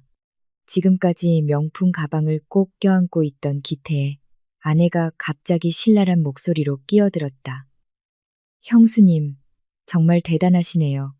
돈 있고 권력 있으니 좋겠어요. 하지만 인생에는 인과응보라는 게 있다는 걸 기억하세요. 시댁에 이렇게 대하면 나중에 아무도 형수님을 거들떠보지도 않을 거예요. 나는 그녀를 돌아보며 옅은 미소를 지었다. 내 걱정이나 먼저 해. 기태 씨가 더 이상 지훈 씨에게서 돈을 빼내지 못하면 그 가짜 명품 치장을 어떻게 유지할지 궁금하네. 자, 이제 변호사님과 함께 현재 재산 목록을 확인해 주시죠. 여러분이 떠날 때 이 집의 귀중품들이 함께 사라지는 건 원치 않으니까요. 내가 뱉는 말 한마디 한마디는 그들의 마지막 희망을 잘라내는 칼날 같았다. 나는 시아버지의 눈에서 절망을 보았다. 그는 조용히 일어나 한숨과 굴욕감만을 남긴 채 발코니 쪽으로 걸어갔다. 첫 번째 법적 싸움에서는 내가 이겼다. 하지만 나는 기태 같은 인간이 맛있는 먹잇감을 눈앞에서 놓치고 쉽게 포기할 리 없다는 것을 알았다. 퇴거 명령이 내려진 후 3일 동안 1500이호는 냉전터나 다름없었다. 시어머니는 단식과 눈물, 작전을 썼다. 그녀는 거실 한가운데에 드러누워 누가 물어도 대답하지 않고 간간히 불효한 며느리 때문에 자기 팔자가 기구하다고 소리쳤다. 날에는 일부러 그릇을 깨거나 화장실 물을 틀어놓고 나오는 식으로 노골적인 반항을 시작했다. 상황이 극에 달한 것은 나흘째 되던 날 저녁이었다. 내가 퇴근하고 돌아오자 기태가 입구를 막고 서 있었다. 그의 손에는 지훈이 언제 몰래 건네주었는지 모를 등기부등본 복사본이 들려 있었다. 그는 내 얼굴 앞에 그 종이를 흔들며 의기양양하고 뻔뻔하게 웃었다. 서연 씨, 변호사 좀 불렀다고 내가 겁먹을 줄 알아요? 아는 사람한테 물어봤는데 이 집 등기부등본에 우리 형 이름이 있으면 형한테 소유권 절반이 있다는 뜻이래요. 형이 우리더러 살아도 된다고 했는데 당신이 무슨 권리로 쫓아내요? 당신이 현금 90%를 냈다는 그깟 논리로 사람 속이려 들지 마요. 서류상으로는 우리 형도 집주인이라고요. 나는 태연하게 장갑을 벗으며 그를 동정하는 눈빛으로 쳐다봤다. 기태 씨, 하나만 알고 둘은 모르는군요. 맞아요. 지훈 씨 이름이 등기부 등본에 있죠. 하지만 혼인 기간 중에는 내가 언제든 공동 재산 분할을 청구할 수 있다는 건 몰랐나 보네요. 지훈 씨가 내 동의 없이 공동 재산을 당신의 개인적인 빚을 갚는데 쓴 증거들을 가지고 있다면 법원의 판결은 당신 생각과는 아주 다를 거예요. 기태가 내게 바싹 다가섰다. 그의 입에서는 담배 냄새가 확 풍겼다. 나한테 도전하지 마. 똑똑히 말해두는데 만약 당신이 끝까지 가면 나도 형이 회사 돈 빼돌리는 영상을 인터넷에 올릴 거야. 그때 가서 당신 과장 자리가 무사할지 당신 형 목숨이 무사할지 한번 보자고. 당신이 나를 이길 것 같아? 나는 잃을 게 없지만 당신은 잃을 게 아주 많다고 등골을 따라 오싹한 기운이 흘렀다. 이 기생충 같은 인간의 공격성은 막다른 골목에 다다랐다. 그는 더 이상 착한 동생인 척하지 않고 이빨과 발톱을 드러낸 굶주린 짐승의 본 모습을 보여주었다. 지금 나를 협박하는 건가요? 공갈과 협박이 형사 범죄라는 건 알아요? 형사 범죄든 뭐든 상관없어. 나는 돈이 필요하고 이 도시에서 살 곳이 필요해. 당신 그렇게 부자면서 왜 우리 형제한테 그렇게 쪼잔하게 굴어? 지훈이 형이 여기서 살게 해준다고 약속했으니 나는 죽을 때까지 여기서 살 거야. 바로 그때 부엌에서 지훈이 뛰쳐나왔다. 동생이 아내에게 달려드는 것을 보고는 허둥지둥 기태를 끌어당겼다. 기태야, 너 뭐 하는 거야? 그만두지 못해? 형수님 말이 맞아. 너 다른 곳 알아봐. 내가 나중에 돈 좀 보태줄게. 기태가 돌아서서 지훈의 뺨을 세차게 때렸다. 짝 하는 건조한 소리가 울려 퍼지며 방 안은 순식간에 조용해졌다. 시어머니와 나래가 방에서 뛰쳐나와 눈앞의 광경을 보고 경악했다. 입 닥쳐, 이 비겁한 놈아. 저 여자한테 무서워서 남자로서의 자존심도 다 버렸냐? 나는 아무 데도 안 가. 저 여자가 나한테 뭘 할 수 있는지 한번 보자고. 기태는 지훈의 손을 뿌리치고 마치 자신이 이 집의 주인인 양 소파로 성큼성큼 걸어가 벌러덩 누워버렸다. 나는 붉게 부어오른 뺨을 감싸쥔 지훈을 보았다. 남편의 극에 달한 우유부단함을 보며 나는 내가 처음에 베풀었던 인간적인 배려가 잘못된 곳에 쓰였다는 것을 깨달았다. 이런 불량배 같은 자들에게는 무자비함만이 유일한 해독제였다. 그날 밤의 소동 이후 나는 서재 문을 닫고 밖으로 나가지 않았다. 생각이 필요했다. 기태는 분명 지훈을 완전히 마비시킬 만큼 강력한 패를 쥐고 있었다. 내가 그 패를 무력화시키지 못하면 이 싸움은 계속될 것이고 모두에게 상처만 남길 것이다. 밤 11시 휴대폰이 다시 울렸다. 이전에 문자를 보냈던 그 낯선 번호였다. 이번 문자 내용은 내 등골을 서늘하게 했다. 그가 가지고 있는 횡령 서류 원본은 당신 남편이 자주 모는 자동차의 비밀 수납 공간에 있습니다. 기태는 마지막 도박 빚을 갚을 돈을 뜯어낸 후에야 떠날 생각입니다. 그가 회사 내 당신의 경쟁자에게 정보를 팔기 전에 빨리 움직이세요. 나는 깜짝 놀랐다. 이 익명의 제보자는 우리 삶의 구석구석을 훤히 꿰뚫고 있는 듯했다. 누가 지훈의 차에 접근할 수 있을까? 누가 기태의 도박 빚에 대해 알고 있을까? 한 가지 생각이 머리를 스쳤다. 기태의 친구이거나 아니면 지훈의 회사 동료 중 불의를 참지 못하는 사람일 수도 있다. 누구든 이것은 매우 귀중한 단서였다. 나는 조용히 문틈으로 밖을 살폈다. 거실은 불이 꺼져 있었고 시아버지의 코 고는 소리와 소파에서 들려오는 기태의 거친 숨소리만 들렸다. 지훈은 내 침실 문 근처 바닥 구석에서 몸을 웅크리고 있었다. 그는 참으로 초라하고 가련해 보였지만 그의 기만은 내가 그를 위해 문을 열어줄 만큼의 관용도 남겨두지 않았다. 나는 휴대폰을 들어 김 변호사에게 문자를 보냈다. 내일 우리 부부 공동 명의의 자동차를 가장 빠른 시일 내에 매각할 수 있도록 절차를 도와주세요. 기태 문제를 해결할 방법을 찾았습니다. 다음 날 아침, 나는 평소보다 일찍 일어났다. 부엌으로 곧장 가서 따뜻한 차 한 잔을 탔다. 시어머니는 나를 보고 비꼬는 말을 하려 했지만 내가 먼저 말을 막았다. 어머님, 오늘 지훈 씨 차를 팔 거예요. 차를 판 돈으로 기태 씨 빚을 갚아주고 부모님 고향 가실 여비를 마련해 드릴게요. 아드님을 위하신다면 기태 씨에게 지훈 씨를 협박하는데 사용하고 있는 모든 것을 내놓으라고 말씀하세요. 시어머니는 어안이 벙벙했다. 차를 판다고 그건 지훈이가 출퇴근할 때 쓰는 차인데 그럼 걔는 뭘 타고 다녀? 버스나 택시를 타면 되죠. 어머님. 빚더미에 앉아 감옥 갈 위기에 처한 사람이 자가용을 탈 필요는 없잖아요. 어머님께서 기태 씨에게 잘 말씀해 주세요. 이게 그가 사채의 빚을 갚을 돈을 마련할 마지막 기회라고요. 그러지 않으면 내일 이곳을 찾아오는 사람은 변호사가 아니라 그의 채권자들이 될 테니까요. 말을 마친 나는 넋이 나간 표정으로 서 있는 그녀를 뒤로 했다. 나는 기태가 모든 것을 듣고 있다는 것을 알았다. 그는 돈에 환장한 놈이고 이 미끼는 분명 그를 흔들리게 할 것이다. 나는 기태가 증거를 빼돌리기 전에 차 안의 그 비밀 수납 공간을 찾아야만 했다. 그날 회사에서 온종일 마음이 불타는 듯했다. 중고차 매입 업체와 연락해 그날 저녁 바로 오기로 약속을 잡았다. 아파트 관리실에도 지하 주차장에 있는 우리 차를 특별히 주시해달라고 요청했다. 모든 것이 마지막 흥정을 위해 준비되었다. 나는 더 이상 참고 견디는 아내가 아니었다. 나는 이제 게임의 법칙을 쥐고 있는 사람이었다.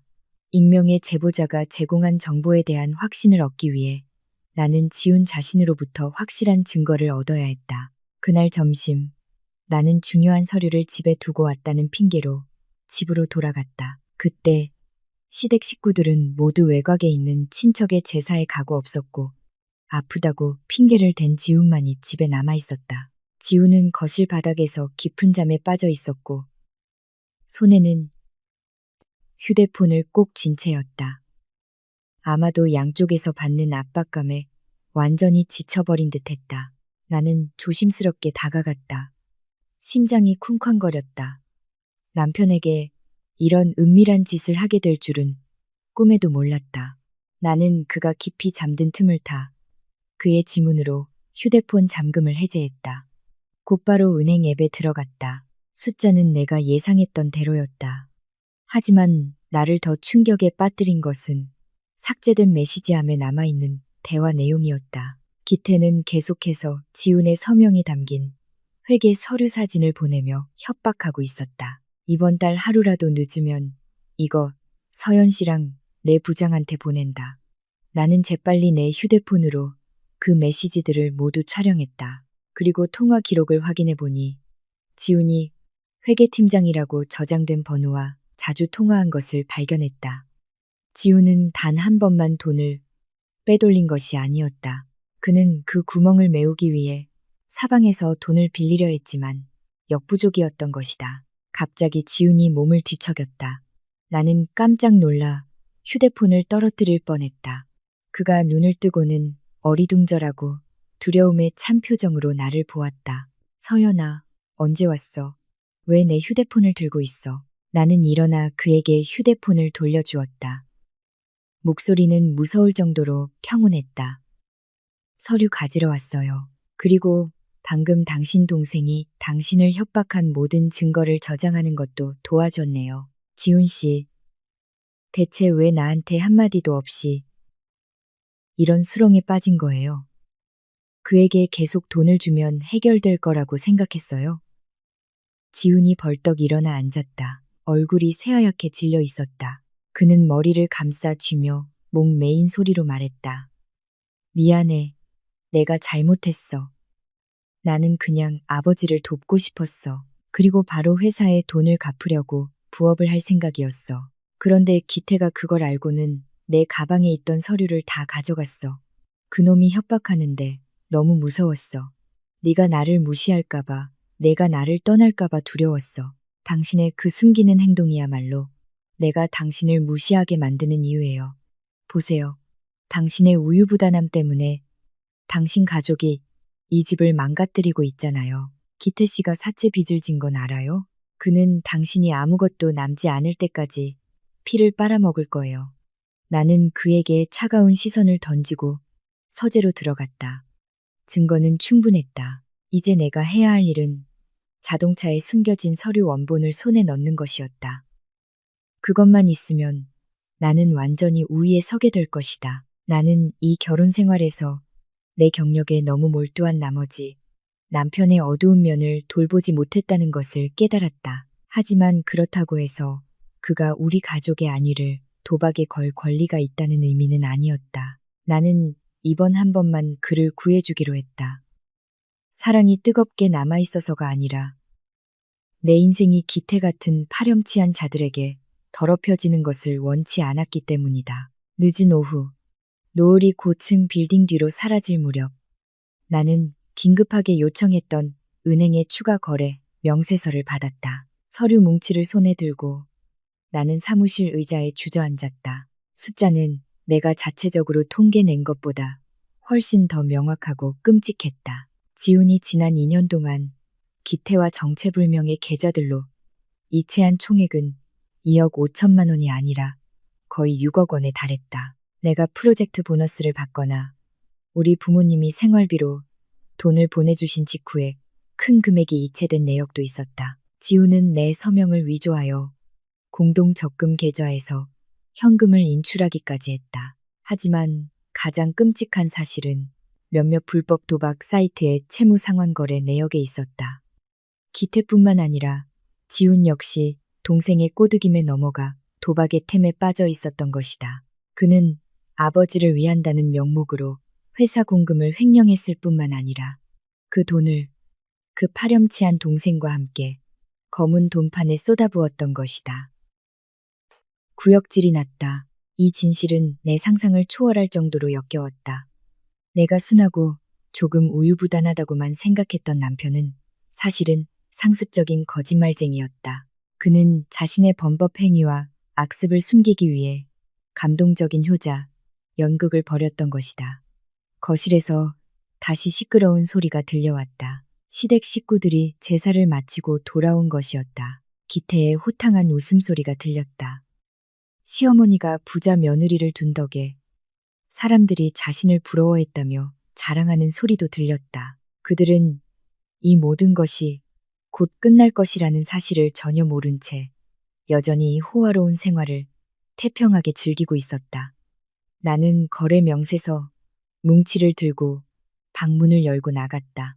식탁에서 넋놓고 앉아있는 지훈에게로 곧장 걸어갔다. 나는 서류 뭉치를 테이블 위에 세게 내리쳤다. 지훈 씨, 이 돈들에 대해 어떻게 설명할 건가요? 도박 빚 상환은 뭐죠? 당신도 그 더러운 짓에 가담했던 거죠? 시댁 식구들 모두가 그 자리에서 굳었다. 과일을 입에 넣으려던 기태는 손을 멈췄고 그의 눈에는 불안감이 스쳤다. 지훈은 거래 명세서를 보고는 얼굴에서 핏기가 완전히 가셨다. 그는 더듬거렸다. 서연아, 네가 생각하는 그런 게 아니야. 나는 그냥 기태가 돈을 되찾아서 우리를 더는 괴롭히지 않게 하려고 도왔을 뿐이야. 맹세코, 나는 그딴 거에 흥미 없어. 되찾게 돕는다고요? 미쳤어요? 당신은 내 돈, 회사 돈을 가지고 도박 중독자를 위해 빚을 갚아줬단 말이에요. 당신이 이 집을 완전히 망가뜨렸다는 건 알아요? 시어머니가 달려와 서류 뭉치를 낚아챘지만 복잡한 은행 숫자들이 무엇을 의미하는지 알 턱이 없었다. 그녀는 소리쳤다. 또 무슨 짓이야? 또 종이 쪼가리 가져와서 내 아들을 협박하는 거니? 걔가 뭘 했든 걔는 내 남편이야. 돕지는 못할 망정 이렇게 몰아세우기나 하고. 나는 그녀를 쳐다보았다. 눈에는 역겨움이 가득했다. 어머님 막내 아들이 큰아들을 범죄의 길로 끌어들였다는 건 아세요? 6억 원이에요. 회사가 알게 되면 지훈 씨는 감옥에 가야 해요. 그때 어머님은 뭘로 그를 구하실 건가요? 어머님의 그 고함으로요? 아니면 기태 씨의 뻔뻔함으로요? 기태가 갑자기 일어나 비웃었다. 형수님, 참 아는 것도 많으시네. 맞아요. 저랑 형이랑 몇 판 했어요. 그래서 뭐요? 돈은 이미 다 날아갔는데 지금 우리를 죽인다고 해도 돈은 못 돌려받아요. 차라리 돈을 더 줘요. 그럼 내가 사라져주고 모든 증거도 없애줄게. 그러지 않으면 나랑 지훈이 형이랑 같이 나락으로 떨어지는 거야. 과장님인 당신이 그런 스캔들을 감당할 수 있을지 한번 보자고. 나는 기태를 보고 그리고 지훈을 보았다. 내 안의 역겨움은 극에 달했다. 나는 더 이상 이 가족의 누구도 구할 필요가 없다는 것을 깨달았다. 나는 단지 나 자신과 내 재산만 구하면 되었다. 좋아요. 돈을 원한다고요? 오늘 저녁 내가 저 차를 판 후에 법무사 사무실에서 마지막으로 흥정을 하죠. 당신이 가지고 있는 모든 걸 가져와요. 종이 한 장이라도 빠지면 단 한 푼도 받지 못할 줄 알아요. 나는 등을 돌려 방으로 들어갔다. 등 뒤에는 시댁 식구들의 극심한 혼란만이 남았다. 계획은 이미 진행 중이었다. 나는 지훈이 남긴 마지막 재산을 이용해 나의 자유를 사고 이 무리를 내 인생에서 영원히 몰아낼 것이다. 고급 오피스텔 옥상에서 부는 바람이 내 셔츠 자락을 세차게 흔들었다. 나는 난간에 등을 기댄 채 도시를 가로지르는 빛나는 실타래 같은 자동차 행렬을 내려다보았다. 지훈이 내 뒤로 다가왔다. 그의 발걸음은 마치 사형을 기다리는 죄수처럼 무겁고 주저했다. 나는 돌아보지 않았다. 내 목소리는 바람에 흩어졌지만 그가 한 글자 한 글자 똑똑히 들을 수 있을 만큼은 선명했다. 거기서요. 더 가까이 오지 마요. 당신에게서 나는 거짓말 냄새에 숨이 막힐 것 같으니까. 지우는 나에게서 5미터쯤 떨어진 곳에 멈춰섰다. 그의 목소리는 후회로 가득 차 떨렸지만 지금 나에게는 그저 경멸스러운 나약함일 뿐이었다. 서연아, 널 볼 낯이 없는 거 알아. 하지만 제발 마지막으로 한 번만 내 설명 좀 들어줘. 난 돈에 미친 놈이 아니야. 그때 아버지가 급하게 심장 수술을 받으셔야 했고 수술비가 몇 억이나 나왔어. 너는 중요한 프로젝트 때문에 해외에 나가 있었고 널 걱정시키고 싶지 않아서 회사 비상금을 먼저 쓰는 위험을 감수했어. 나는 칼날 같은 눈빛으로 그를 돌아보았다. 아버지를 위해서요. 아니면 기태와 함께 도박판에 돈을 쏟아부으려고요. 내가 서류상의 숫자만 아는 바보인 줄 알아요? 난 이미 다 알아요. 당신은 6억을 빼돌렸고 아버지 수술비는 2억 조금 넘게 들었죠. 그럼 나머지 4억은 어디 갔어요? 기태에게 줘서 도박하게 했죠. 그러다 다 잃으니까 두 형제가 같이 공갈과 은폐의 길로 들어선 거 아니에요. 지훈이 옥상 바닥에 주저앉았다. 두 손으로 얼굴을 감싸자 손가락 사이로 흐느낌이 터져나왔다. 내가 잘못했어. 기태가 만약 내가 사채 빚을 갚아주지 않으면 내가 회사 돈을 빼돌린 사실을 사장님께 알리겠다고 했어. 직장을 잃고 감옥에 갈까봐 너무 무서워서 그놈 입을 막으려고 매달 1,000만 원씩 줄 수밖에 없었어. 나는 덫에 걸린 물고기 같았어. 발버둥 칠수록 그놈의 밧줄은 더 꽉 조여왔어. 나는 다가가 내 발밑에서 비참하게 무너져 있는 한때 내 남편이었던 남자를 내려다보았다. 내 아내 연미는 이미 역겨움에 잠식당한 지 오래였다. 당신은 죄인이야, 지훈 씨. 당신은 내 믿음을 배신했을 뿐만 아니라 당신 동생 안에 악마가 자라나도록 도왔어. 내가 이걸 발견하지 못했다면 당신 가족이 나를 얼마나 깊은 구렁텅이로 끌고 갔을지 상상이나 가요. 지훈이 나를 올려다보았다. 그의 눈에는 애원이 가득했다. 서연아, 나 좀 구해줄 수 없을까? 기태 손에서 그 서류들만 되찾으면 평생 당신 빚을 갚으며 살게. 내가 원한다면 고향으로 돌아가서 내 눈앞에서 사라질게. 제발, 감옥만은 가게 하지 말아줘. 나는 치밀어 오르는 분노를 억누르기 위해 깊은 숨을 들이마셨다. 내가 당신을 구하는 건 더 이상 당신이 내 남편이라서가 아니에요. 우리 부모님이 범죄자 사위를 뒀다는 수치를 당하게 하고 싶지 않아서예요. 그리고 저 기생충 같은 무리를 내 집에서 가장 깨끗하게 몰아내고 싶어서예요. 지금 당장 내려가서 차 키를 줘요. 내일 아침에 차를 팔 거예요. 그 4억이 당신의 자유와 이 집의 평화를 사는 대가가 될 거예요. 지훈이 비틀거리며 일어섰다. 그는 기계처럼 고개를 연신 끄덕였다. 그가 앞서고 내가 뒤를 따랐다. 대화가 끝나는 순간 나는 그에 대한 감정에 공식적으로 사망 선고를 내렸다. 이제부터 나와 그 사이에는 오직 뒷수습을 위한 계약 관계만이 남을 뿐이었다. 다음 날 아침 나는 출근하지 않았다. 거실에서 기태의 험악한 얼굴과 시어머니의 불안한 얼굴을 마주하고 앉았다. 차 키는 테이블 위에 놓여 있었다. 매입 업체와는 이미 연락을 마쳤고 2시간 안에 돈을 가지고 오기로 했다. 나는 기태를 쳐다보며 단호하게 말했다. 기태 씨, 지훈 씨와 합의했어요. 이 차는 4억에 팔 겁니다. 그 돈 전부를 당신에게 주는 대신 2가지를 받아야겠어요. 첫째, 지훈 씨의 횡령 증거, 서류 원본. 둘째, 그를 협박하는데 사용한 모든 영상과 녹음 파일. 동시에 돈을 모두 받았으며 다시는 지훈 씨를 괴롭히거나 협박하지 않겠다는 법적 효력이 있는 합의서에 서명해야 해요. 기태가 비웃으며 눈을 번뜩이며 차키를 쳐다보았다. 4억이라고요? 형수님, 우리 형의 목숨과 경력을 그렇게 헐값에 사려고요? 나는 6억은 받아야겠어요. 나는 일어나 차키를 핸드백에 넣고 옆에 앉아있던 김 변호사에게 말했다. 변호사님, 범죄 고소장 준비해 주세요. 차는 팔지 않기로 했습니다. 이 돈으로 지훈 씨의 횡령죄에 대해 변호할 최고의 변호사들을 고용하겠어요.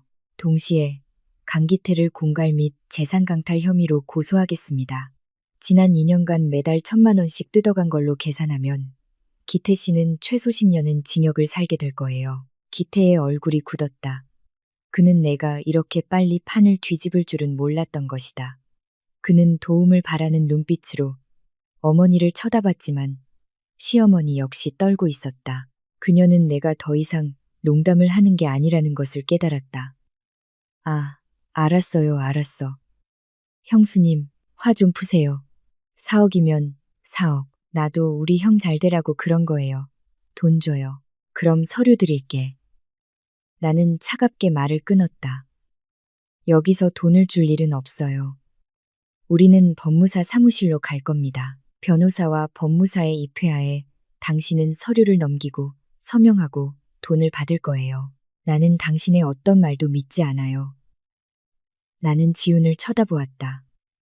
그는 문가에 서서 안도감과 굴욕감이 뒤섞인 표정을 짓고 있었다. 나의 죄인 구출 계획은 마지막 단계에 접어들고 있었다. 나는 이 쓰레기를 돈으로 치울 것이다. 하지만 그 돈은 내 피땀이 아니라 바로 죄를 지은 자 자신의 것으로 시댁 식구들이 분주하게 짐을 챙기기 시작했다. 그들은 이 거래가 끝나면 더 이상 이곳에 머물 방법이 없다는 것을 알았다. 기태의 탐욕은 나의 단호함에 굴복했다. 하지만 나는 그 같은 인간은 입을 영원히 막기 위해 철저한 법적 계약이 필요하다는 것을 알았다. 우리가 법무사 사무실로 떠나기 직전 기태의 휴대폰이 미친 듯이 울렸다. 그는 화면을 보고는 얼굴이 새하얗게 질려 허둥지둥 발코니로 달려가 전화를 받았다. 나는 김 변호사에게 눈짓을 보냈다. 몇 분 후 기태가 극심한 공포에 질린 얼굴로 돌아왔다. 서연 씨, 돈이 더 필요해요. 5억, 지금 당장 5억이 필요해요.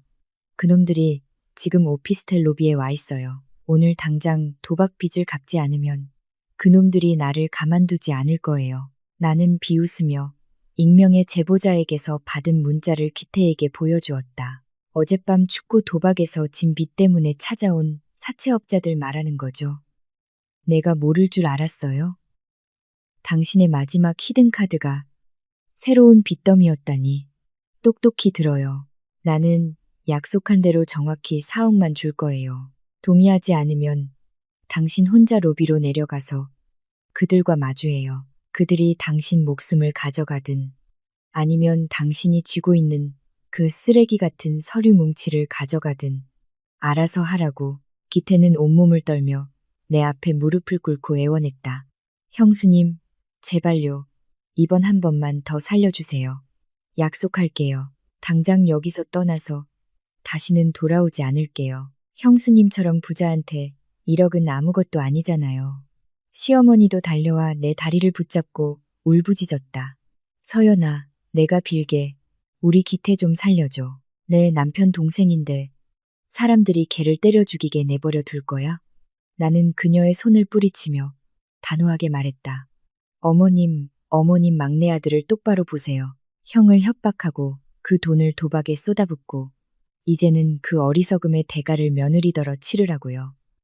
저는 은행도 아니고 파렴치한들의 구세주도 아니에요. 4억 단 한 푼도 더는 없어요. 기태 씨, 선택해요. 계약서에 서명하고 빚 갚을 돈을 받든가 아니면 빈손으로 사채업자들을 만나든가. 기태는 문 밖을 쳐다보고 내 핸드백을 쳐다봤다. 그는 더 이상 물러설 곳이 없다는 것을 알았다. 그는 이를 갈며 쉰 목소리로 말했다. 좋아요. 갑시다. 전부 넘겨줄게요. 우리는 집을 나섰다. 나래와 기태의 아내도 풀이 죽어 캐리어를 끌고 뒤를 따랐다.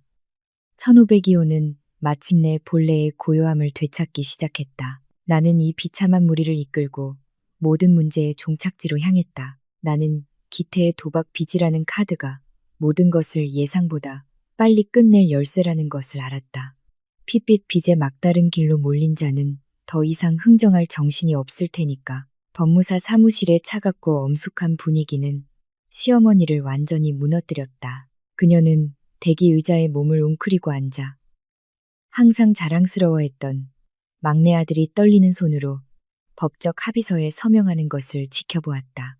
김 변호사는 기태가 내놓은 모든 서류 원본, 증빙 서류부터 협박 녹음 파일이 담긴 메모리 카드까지를 꼼꼼하게 확인했다. 모든 것이 정확하고 완전하다는 것이 확인되자 나는 중고차 매입 업체, 회계 담당자에게 기태의 계좌로 4억 원을 즉시 이체하라고 신호를 보냈다. 휴대폰에 입금 알림이 뜨자 기태는 벌떡 일어섰다. 인사 한마디 없이 그는 마치 귀신에게 쫓기는 사람처럼 사무실을 뛰쳐나갔다. 그의 아내도 시부모와 시누이를 버려둔 채 허둥지둥 그 뒤를 따랐다. 시어머니는 막내 아들의 뒷모습을 보며 눈물을 흘렸다. 기태야, 부모를 버리고 그렇게 가는 거니? 돈만 받고 너 혼자 도망가는 거야? 그녀는 지훈을 보았다가 나를 보았다. 눈에는 당혹감과 씁쓸함이 가득했다. 서연아, 나는 몰랐어. 기태가 자기 형이랑 부모한테 이렇게까지 할 줄은 몰랐어.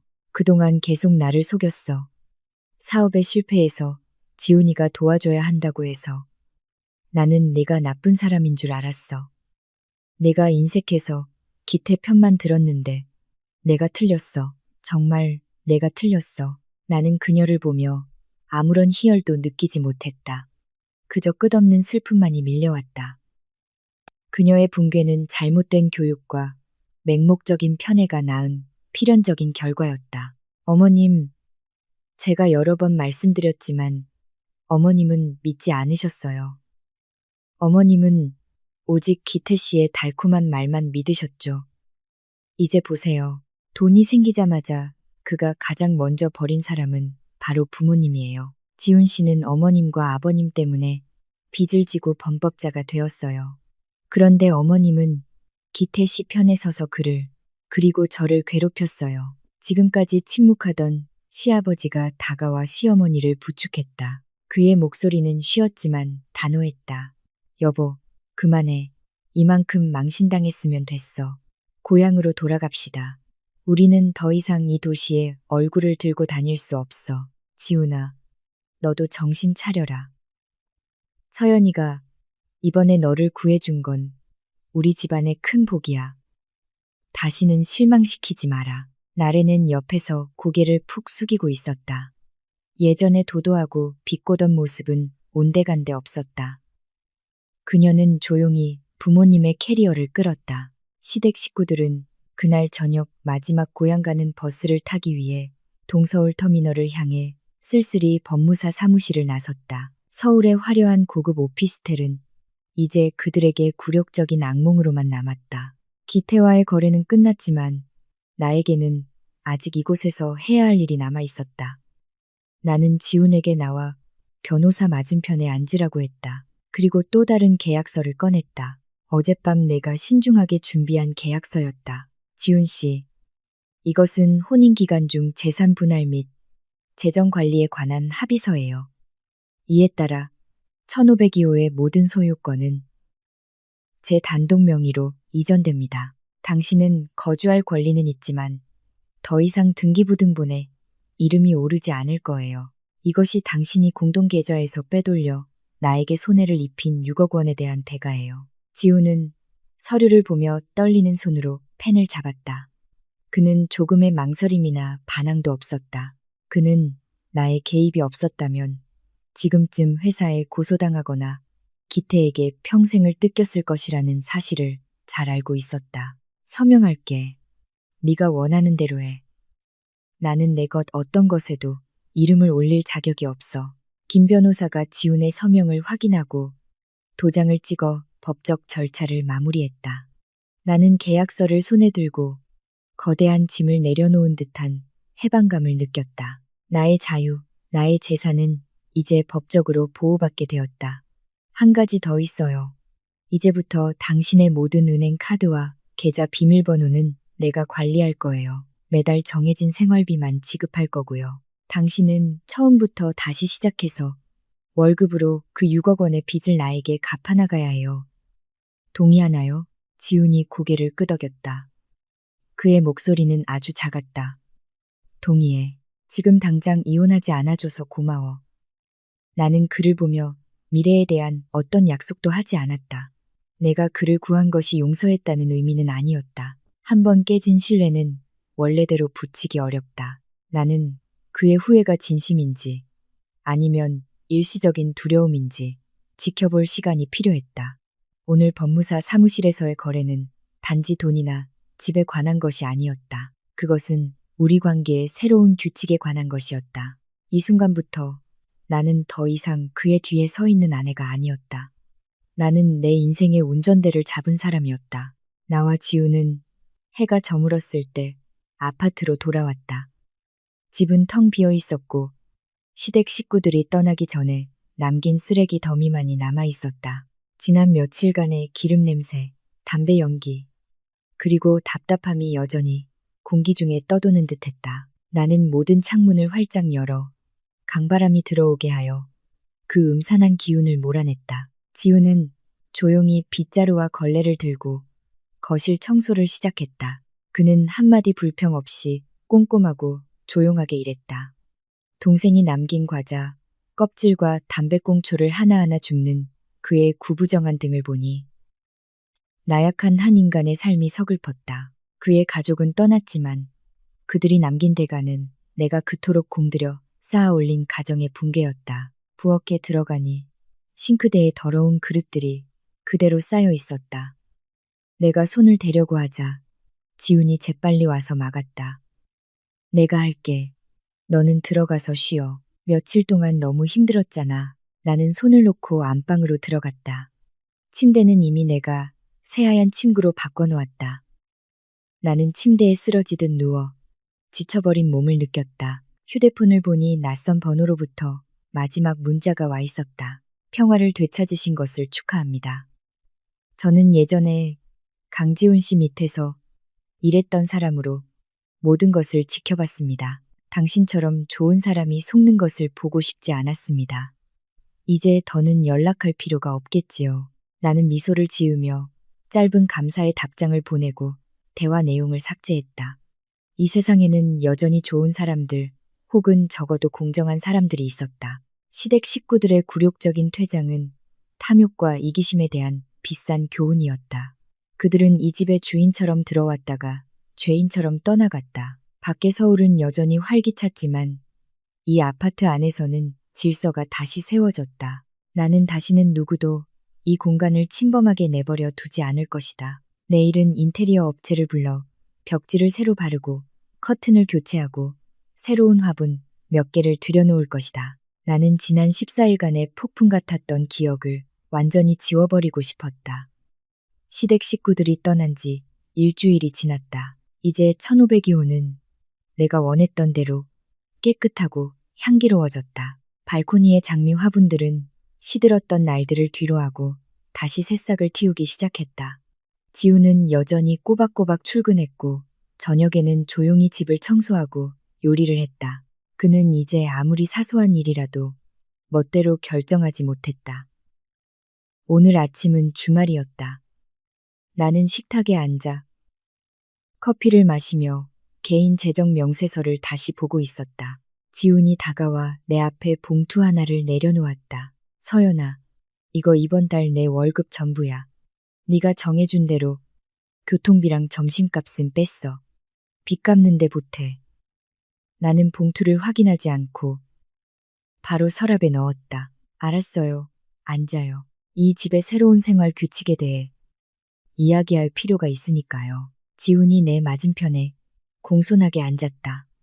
나는 그의 눈을 똑바로 쳐다보며 명확하고 차분하게 말했다. 첫째, 이 집은 내 개인 재산이고 당신은 내 동의하에 거주하는 거예요. 둘째, 당신 가족 중 누구라도 이곳에 오고 싶다면 최소 일주일 전에 내 허락을 받아야 하고 이틀 이상 머물 수 없어요. 셋째, 집안의 모든 큰 지출은 나를 통해야 해요.